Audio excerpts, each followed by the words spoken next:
Hi, welcome back to Paul's Stuff. It's my space on YouTube where I get to share everything I love. Lots and lots of Star Wars, lots of lightsabers usually, but today's a little bit different. Today I'm going to be reviewing this 1/72nd scale kit from Revell of the Mandalorian's Crest ship. I was asked by a friend of mine, goes by the name of Mando Sam. Hi Mando Sam, if you're watching this. Great guy, he's got his own channel, does lots of stuff. I'll leave a link in the description. But he asked me if I would build this as a commission for him.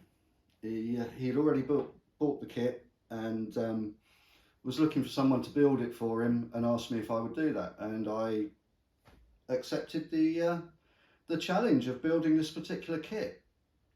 So, as I said, this is 1/72nd scale kit by Revell.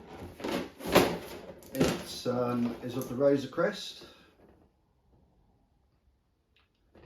It says on the box that it's a level 3 kit, and it is. It's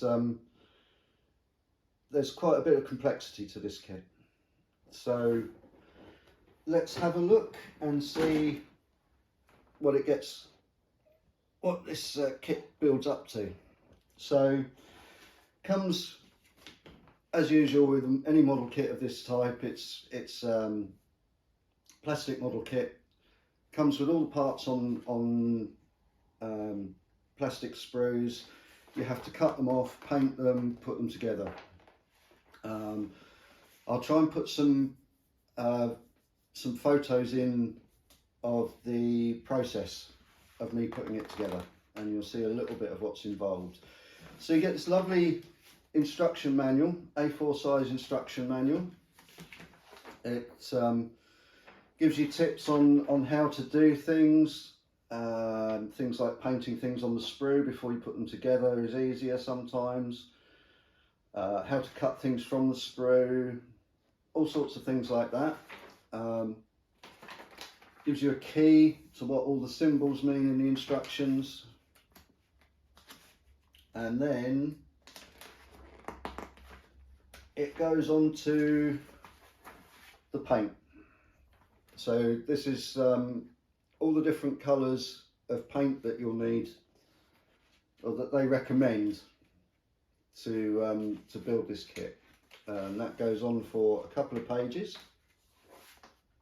Also tells you the glues and things that you'll need as well.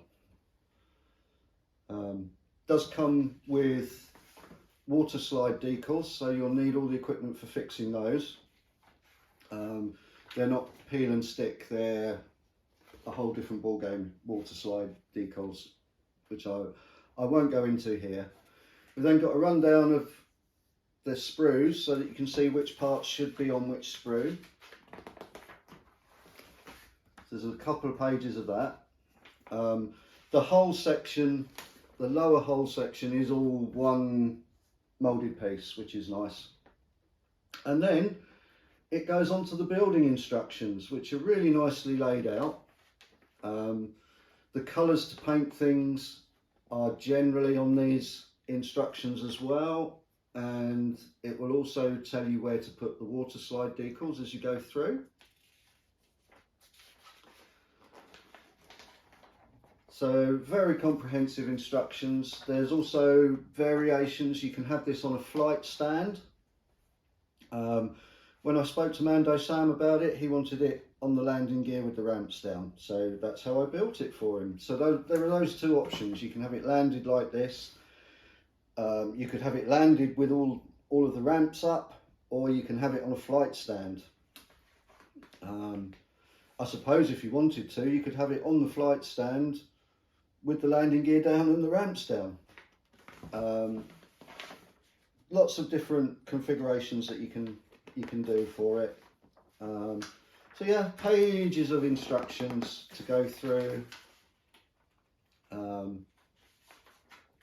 And then at the end, more painting instructions for the outside, where to put the decals on the outside. So fairly comprehensive instructions. So what I'm going to do now, I'll put a few photos in of the build process so that you can see how I got to this from the model parts in the box. So see you in a moment.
Okay, so welcome back, and now you've seen a few photos of the build process for this. I'll walk you through it a little bit, explain some of the things I like, some of the things that I'm not so keen on, and yeah, but as you can see, it builds into a beautiful model kit of the Razor Crest. It has come out particularly nicely, I think. Hopefully on the video the colours and everything won't look too off. I was concerned when Sam asked me to do this because it's silver, and silver's notoriously difficult to get right, but I think I've done a reasonable job on that, on this kit. So you start off by building the interior. There's a lot of detail goes into that. It's quite a involved build to make the interior. There's a lot of detail painting goes on in the inside, and once you've got it built, you really don't see any of it easily. So the whole of this interior fuselage is detailed. It's so dark inside there. This would benefit from a lighting kit, if I'm honest.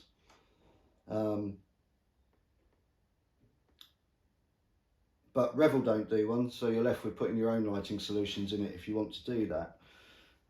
If you shine a torch through the openings, you can see the detail inside, but generally it's too dark inside to be able to see any of that.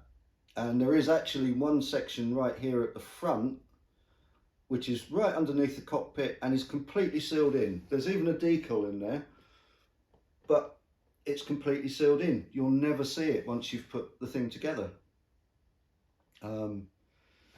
So yeah, a little bit disappointing from that point of view, that it's not easier to make it so that everything comes apart so that you can see the interior.